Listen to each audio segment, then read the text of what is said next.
वो तो देश के लिए खतरनाक है सीधे तौर पे। जो हेड पॉलिटिक्स का विचार पूरे तौर पर फैला है, वो तमाम तरह के जो मुस्लिम समाज के खिलाफ, दलित गरीबों के खिलाफ, पिछड़ों के खिलाफ जो उनकी हेड पॉलिटिक्स, इस वाले ही कातिल बन गए उसका अपना लिखने वाले। और उन्होंने एकदम एक सिंपल मामले की घटना में उसके बदले जल्दी कमाया हुआ पैसा आपको अजमेर से कमा के आ रहे थे, तो जो भी पैसा है उसको भी छीन लिया। इसी तरह पिटाई की जाती है इससे बचने का, यहाँ तक कि नकाब फाड़।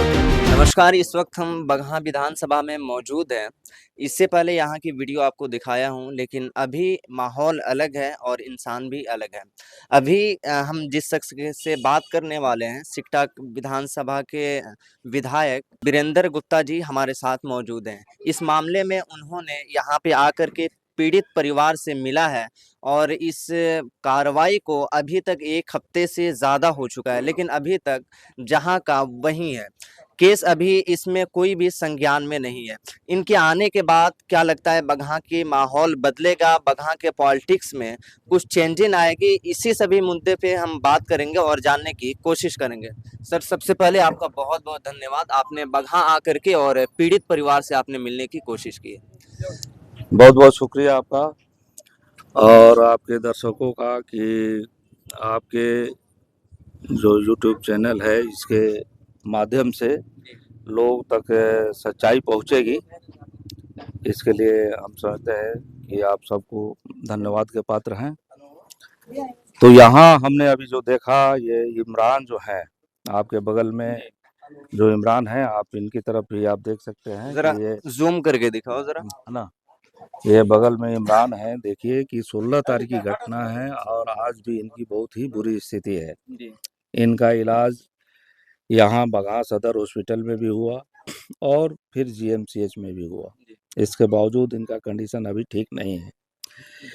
तो ये घटना तो 16 तारीख की है, जिसके संबंध में एक पटखौली थाना में एक एफआईआर दर्ज है 136/24 करके, लेकिन उसको पूरे तौर पे सिंपली घटना बना दिया गया है।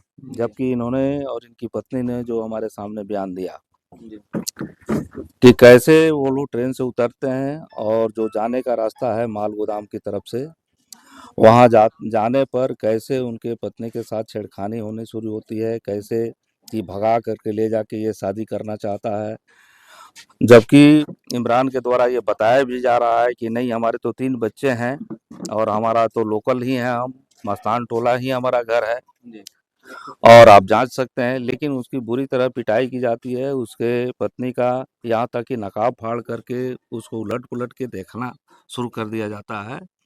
तब इस पर उसने जो प्रोटेस्ट करता है इमरान, तो उसकी पिटाई होती है और बर्बर तरीके से पिटाई होती है। उनके पास जो भी कमाया हुआ पैसा है, वो अजमेर से कमा के आ रहे थे, तो जो भी पैसा है उसको भी छीन लिया जाता है। लेकिन इस मामले में पूरे तौर पे केस को जो पुलिस वाले ही कातिल बन गए उसका अपना लिखने वाले, और उन्होंने एकदम एक सिंपल मारपीट की घटना में इसको तब्दील कर दिया है। इतनी बड़ी जघन्य कार्रवाई के खिलाफ आपको एफआईआर जो है एकदम मामूली मारपीट का है। तो ये हम समझते हैं कि ये प्रशासन का, पुलिस प्रशासन के काम करने का तरीका जो है बहुत ही गलत है और अन्यायपूर्ण है। और अभी हमारी बगहा एसपी से बात हुई है, 12 बजे का समय उन्होंने निर्धारित किया है। इस संदर्भ में हम वहाँ जाएंगे, बात रखेंगे और ये दोनों पीड़ित परिवारों को लेके भी जाएंगे, दोनों पति पत्नी को भी लेके जाएंगे, और कैसे एफआईआर में बदलाव होता है, कैसे लोग लिख करके गलत सलत साइन कराते हैं। बहुत जो बहुत ही एक तरह से मजबूर किस्म के लोग हैं, उनसे मनमाने तरह से एफआईआर दर्ज किया जाता है, उनकी बातों को दर्ज नहीं किया जाता है, सही घटना का बयान नहीं किया जाता है। ये अपने आप में अपराध है और इसमें अभी तक जांच नहीं हुआ। इसके लिए वरीय पुलिस पदाधिकारी हैं, उसमें उचित धाराएं जोड़ी जाएं और इसकी जांच पड़ताल हो और दोषियों पर सख्त कार्रवाई हो कि इसी घटनाओं पर रोक लगे। जैसे आप बता रहे हैं सर, इतनी बड़ी मामला है, हालांकि पत्नी और पति को दोनों को मारा गया है, इनका पैसा भी लूटा गया है, इनका मंगलसूत्र वगैरह भी, हर एक चीज मतलब मॉब लिंचिंग की तरह है। अभी तक 1 हफ्ते से ज्यादा हो चुका है। यहाँ के बगहा विधानसभा के जितने भी पॉलिटिकल लीडर हैं, उनके लिए आप क्या बोलना चाहें? अब पॉलिटिकल लीडर पर तो हम लोग नहीं कहना चाहेंगे अभी, लेकिन सबसे पहले पुलिस प्रशासन की कार्यशैली पर यह सवाल बनता है। जिसको लॉ एंड ऑर्डर स्थापित करना है, जिसको एक तरह से कानून प्रशासन न्याय का राज स्थापित करना है, वहीं अगर पक्षपात करेगा, वहीं अगर गड़बड़ी करेगा, तो ये तो बहुत ही खतरनाक बात है। आपको क्या लगता है बगहा ये विधानसभा ये तो पूरे तौर पे आप समझ लीजिए कि जो मोदी का राज है, इस राज में जो भी उनके संरक्षण में यहाँ डबल इंजन की सरकार चल रही है, यहाँ भाजपा की सरकार है, नीतीश भले ही मुख्यमंत्री हैं, जी, और वो तमाम तरह के जो मुस्लिम समाज के खिलाफ, दलित गरीबों के खिलाफ, पिछड़ों के खिलाफ जो उनकी हेट पॉलिटिक्स है, जी। तो ये हेट पॉलिटिक्स का ही नतीजा है। और हम समझते हैं कि ये देश के लिए, संविधान के लिए, लोकतंत्र के लिए ये बहुत ही खतरनाक है। और पूरे बगहा की जनता से, तमाम यहाँ के सामाजिक राजनीतिक कार्यकर्ताओं से हम ये कहना चाहेंगे कि इस हेट पॉलिटिक्स का अंत होना चाहिए। ये कुर्सी के लिए, पद के लिए, चुनावी जीत के लिए हेट पॉलिटिक्स को बढ़ावा देना, ये समाज के लिए, सभ्य समाज के लिए बहुत ही खतरनाक है, और ये मामला पूरे तौर पे हेट पॉलिटिक्स का है। आपको क्या लगता है बगहा विधानसभा में आने के बाद और पीड़ित परिवार से मिलने के बाद इस केस में कुछ सुनवाई होगी? अब तो हम अभी मिलने जा रहे हैं 12 बजे, है ना? और उसमें बात करके हम कोशिश करेंगे कि इनको न्याय मिले, इस पीड़ित परिवार को। चलिए सर, बहुत-बहुत धन्यवाद। और जैसे कि आपने देखा कि बगहा के जितने भी पॉलिटिकल लीडर हैं, वो अभी इस मामले को देखने के लिए भी नहीं आए हैं, पीड़ित परिवार से मिलने के लिए भी नहीं आए हुए हैं। लेकिन सिकटा विधानसभा के रहने वाले विधायक साहब हैं, लेकिन बगहा आ चुके हैं। कहीं न कहीं ये अच्छी संदेश है, और जो ऐसे मामला लाना चाहते हैं, जो इन ऐसे-ऐसे घटनाओं को बढ़ावा देते हैं, सर उनके लिए आप क्या बोलना चाहेंगे? ये तो वो तो देश के लिए खतरनाक हैं, सीधे तौर पे जो हेट पॉलिटिक्स का विचार पूरे तौर पे फैलाते हैं।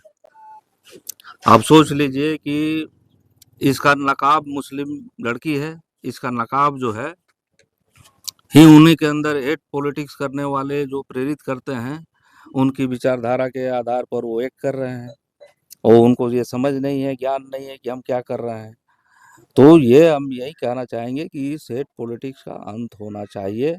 जो समाज के हमारे युवा, नौजवान, तमाम आम आदमी उनकी हेट पॉलिटिक्स का शिकार हो जा रहा है, उनकी विचारधारा से ग्रसित होकर के गलत कार्यकलाप कर रहा है। जी। हमारे आपके समाज के बच्चे ही गलत कामों में लिप्त हो जा रहे हैं, नफ़रत की राजनीति में।